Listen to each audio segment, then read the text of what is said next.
This is your before and after story. Southeastern College can help you prepare for a secure and fulfilling career in the growing healthcare field. We offer a wide range of careers to choose from, so whether you want to be a medical assistant, medical billing and coding specialist, nurse, surgical technologist, or another healthcare career, we've got you covered. Become a vital part of a healthcare team and make a real difference. Southeastern College, your future is bright. Visit sec.edu to get started. What's up, family? Jared the Bossman here. You're tuned into the Bossman Show on AM 1010, AM 1430, 1055 The King. Check The King out at 105theking.com and the Bossman Show at bossmanshow.com. Hit me up on Instagram, The Bossman Show, Twitter at Bossman Show, and Facebook, Bossman Show. It's the Bossman on your radio. Listen to the Bossman Show with your host, JR, Saturdays at 9 a.m. right here on AM 1010, The King. What's up, good people? BetOnline is your number one source for all your betting needs. The latest odds, lines, and matchup reports for baseball, boxing, golf, and more. BetOnline continues to be the fastest and easiest way to place your wagers, including live betting and your favorite casino and card games available to play right from your phone. Head to the website or use your mobile device to sign up today and get in on the action. Remember to use your promo code BELIEVE, BLEAV, for your 50% welcome bonus on your first deposit. BetOnline, where the game starts. BS3 Network, changing the way you watch TV. Yes, BS3 Network, changing the way you watch TV, covering content and hot topics from A to Z, sports, music, society and culture, movie reviews, you name it, we have it. Check it out on bs3network.com or check us out on Roku, BS3 TV on Roku, as well as check out your favorite podcast on all podcast platforms or Spreaker.com/BS3 Network. You are now tuned to BS3 Network.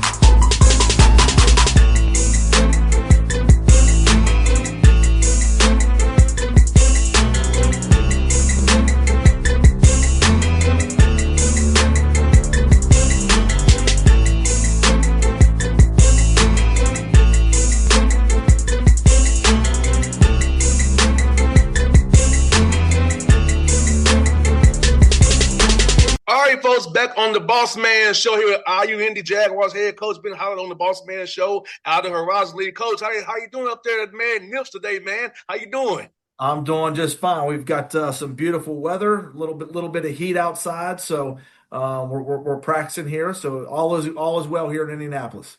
And Coach, let me ask you, man. I know you had success down there at West Liberty. Really a heck of a job down there. So what about this job really stood out to you to want to make the jump now from D2 to D1 and take over this program, man?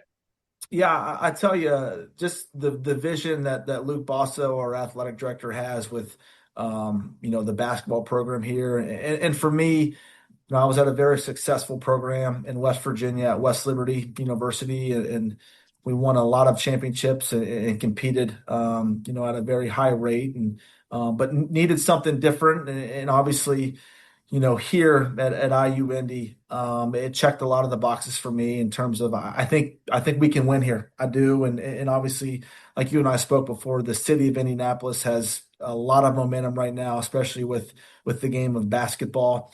And also just because of the program hasn't had a winning record since 2011. That to me is intriguing, and just seeing if I can come in here and flip the culture and get the people of Indianapolis on board for the style of play that we're going to bring here. And so far it's been really good.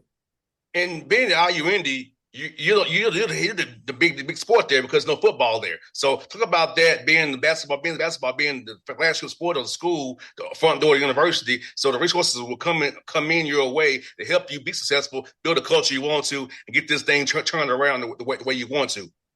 Yeah, I think that was one of the first things I thought about is we're kind of the big dog on campus, right? And for us, it's about getting the right people in our program, and not only from a basketball standpoint, but from a personal standpoint, we want to be around people that we like and people that we want to enjoy being around when we work.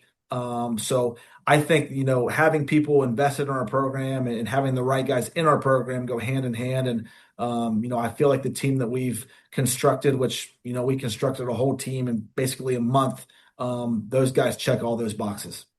Let me ask you about that, coach, in this new world of the portal and NIL, kind of like you're speed dating almost. So how do you kind of vet young men to really figure out if they're the right fit for your program? Yeah, so for me, and it was a little bit tougher even for us because we got hired so late. We were hired in May, and a lot of the players were already taken from for going to other schools. So I was able to bring some of my players here from West Liberty, which is going to help bridge the gap of the unfamiliarity of our style of play. And then obviously we attacked the portal, and we got guys from all areas, from Division II to Division I transfers, and we look at all levels. We just don't pigeonhole ourselves into looking for Division I transfers. We look at Division I, Division II, Division III, NAIA, grad transfers, whatever. We're just trying to construct the best roster that we possibly can year in and year out. No doubt. And for you, like with this new program, what's to be some pillars of your culture you want these young men to be about every day and represent when they go out in the community in Annapolis, represent the IUND basketball team? Yeah, I think for us, one thing that's important to me is just treating people the right way. No one wants to be around someone that's a jerk or doesn't treat people the right way. And I feel like in recruiting, you can kind of tell that. And there's been guys that I've wanted basketball wide, but I didn't think they'd fit in our culture as a person. And I think just being friendly and please and thank you go a long way with me. And second of all, I just want guys that do well in the classroom. And the last thing I want to do is have to have one of my assistant coaches walk our guys to class and make sure they're there. Just go to class. It's pretty simple. If you have class, you go to class, you sit in the front row, you take notes. If you need extra help, you get extra help. And if we can check those two boxes, obviously, we feel like we're in pretty good hands. No doubt. And you know what, Coach, like you said, man, I think sometimes in this world of NIL, forget about the student part of it. And like, I know me, I'm using my degree right now because I'm on my own radio show. So I got a degree in business. So I'm using my degree now after I got through playing. So it's very important that you get that education and get that degree and really get in something that you like, not just some like physical education that's just to get you by or general studies. Right. And eventually the ball is going to stop bouncing whether you like it or not. You got people get old, and you got to put the basketball away. So, for us, we're at a great institution with very high level academics. And, if you get a degree from IUND, it's going to mean something. And certainly looking forward to seeing what these guys are able to do once they're done playing basketball. 100%. And looking at your league, the Horizon League, it's been a tough league over the years. A lot of coaches have moved up out of this league. So talk about the league as a whole and the coaching in the league. And we're led by Greg Kemp, who's been there forever in Oakland, man. Yeah, I'm looking forward to meeting these coaches. I really don't have a relationship with many of these head coaches. I know some assistant coaches in the league, and the one thing I'll say, or two things I'll say, is number one, I think it's a very physical league. I think the holding and shoving and grabbing is something that's very prevalent in this league. And I think the uniqueness of this league is everyone's got kind of their own style of play. Everyone does something a little bit different, and whether you're going against a zone or whether you're going against a full court press like we're going to run, I think each team and each coach have their own individual way of doing things.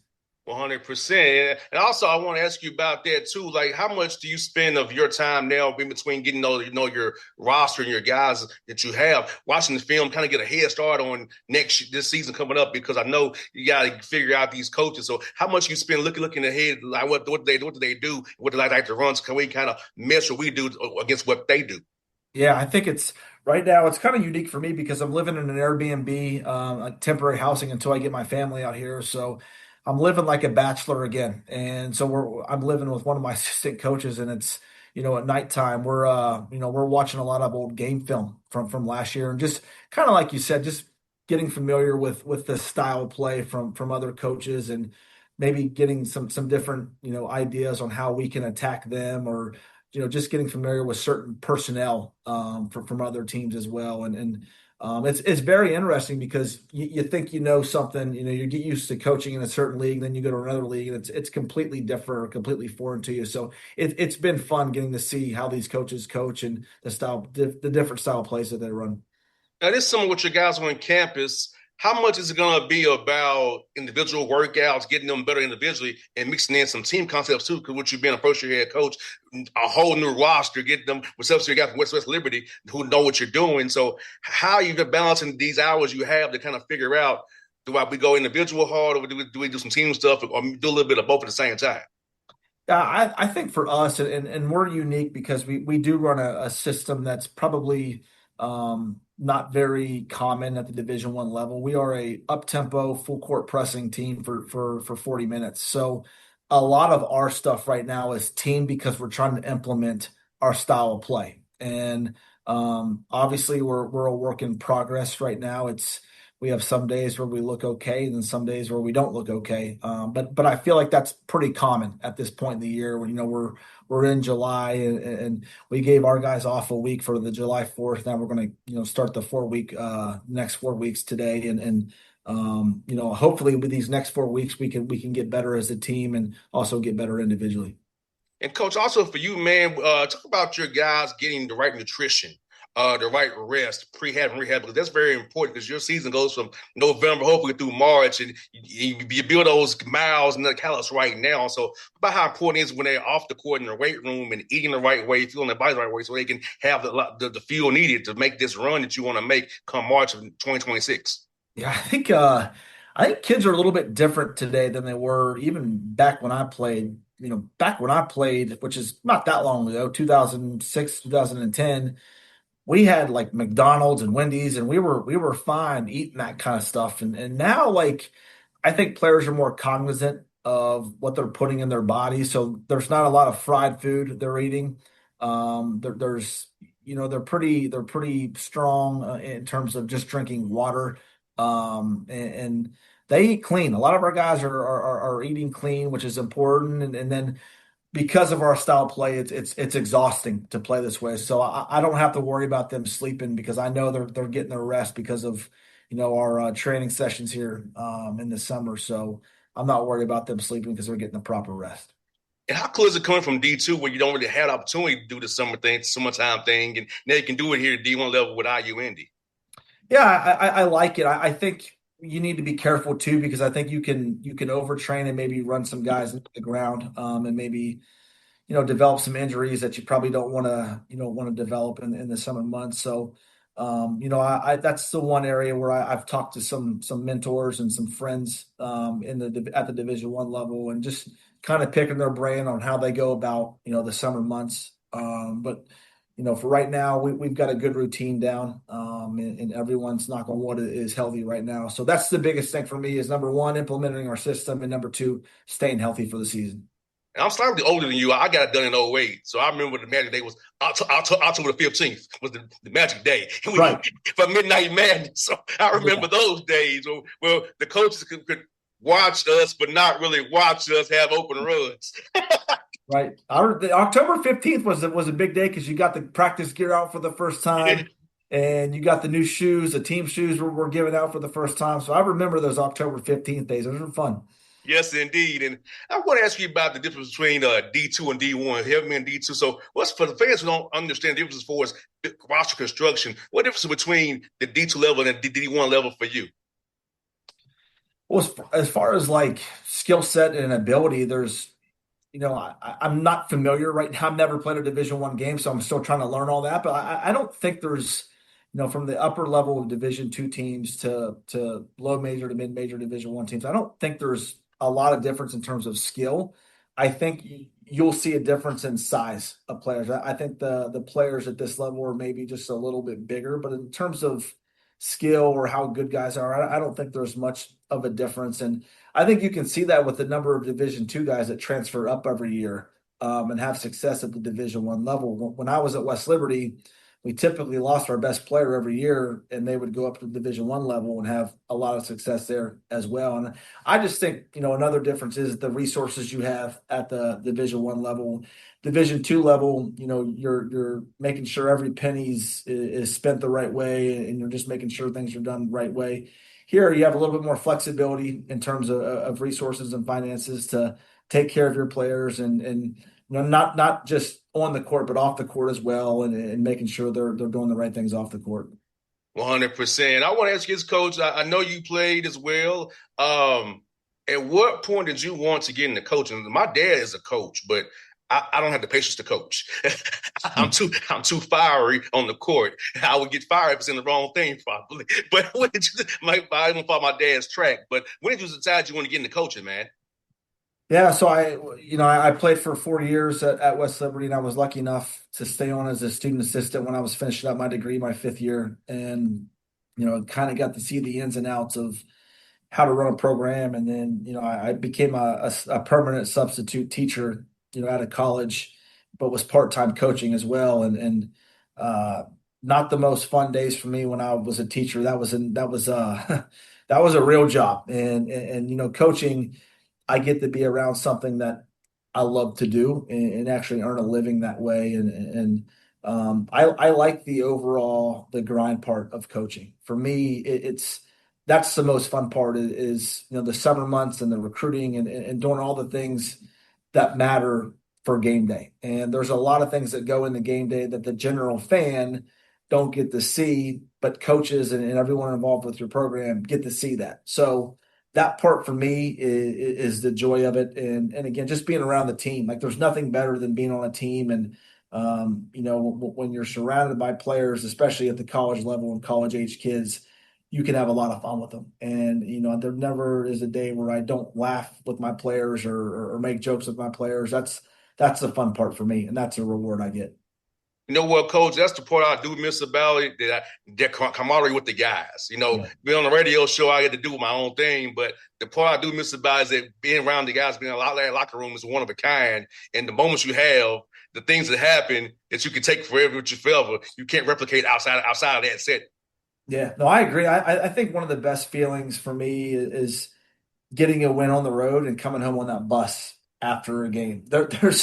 You can't describe it because everyone's in a good mood, and maybe you eat a little bit at a nicer restaurant after a win, and everyone's positive after a win. So for me, that's something that's one of my biggest joys in coaching is getting those wins on the road than traveling back on the bus. That's a lot of fun.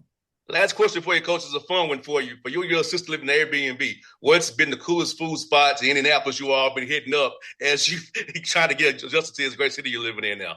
Yeah, so we're big Mexican food guys. My assistant and I are big Mexican food guys. So we're pretty good cooks, we like to claim. So we do a lot of the cooking, but there's been some really good Mexican restaurants that we've been to downtown. And I tell you what, we had something here the other day, food truck. It's called Food Clusters, and they came in and catered for, our office, and they had some great food as well. So we're big foodies. We try to eat well. But we also get our workouts in the morning, so it allows us to eat what we want to. Well, Coach, like I told you offline, I come to Indianapolis a lot, so I look forward to seeing you. I'm in town, get your number offline, man. So look forward to building friendship with you over the years, man. We're on the same age, man. We've been doing the same stuff, so it's all good, man. Good to meet you, Coach. It's fun to talk to you on the show today. It was really good to have you on, man. Yeah, I appreciate you having me on. If you ever need anything from me, you just let me know. We'll do, Coach. Appreciate you, brother. Yep, take care. BS3 Network. Changing the way you watch TV. Yes, BS3 Network, changing the way you watch TV, covering content and hot topics from A to Z, sports, music, society and culture, movie reviews, you name it, we have it. Check it out on bs3network.com or check us out on Roku, BS3 TV on Roku, as well as check out your favorite podcasts on all podcast platforms or Spreaker.com/BS3 Network. You are now tuned to BS3 Network. What's up, good people? Bet Online is your number one source for all your betting needs. The latest odds, lines, and matchup reports for baseball, boxing, golf, and more. BetOnline continues to be the fastest and easiest way to place your wagers, including live betting and your favorite casino and card games available to play right from your phone. Head to the website or use your mobile device to sign up today and get in on the action. Remember to use your promo code BELIEVE, BLEAV, for your 50% welcome bonus on your first deposit. Bet online when the game starts. What's up, family? Jared the Bossman here. You're tuned into the Bossman Show on AM 1010, AM 1430, 1055 The King. Check The King out at 105theking.com and the Bossman Show at bossmanshow.com. Hit me up on Instagram, The Bossman Show, Twitter at Bossman Show, and Facebook, Bossman Show. It's the Bossman on your radio. Listen to the Bossman Show with your host, JR, Saturdays at 9 a.m. right here on AM 1010, The King.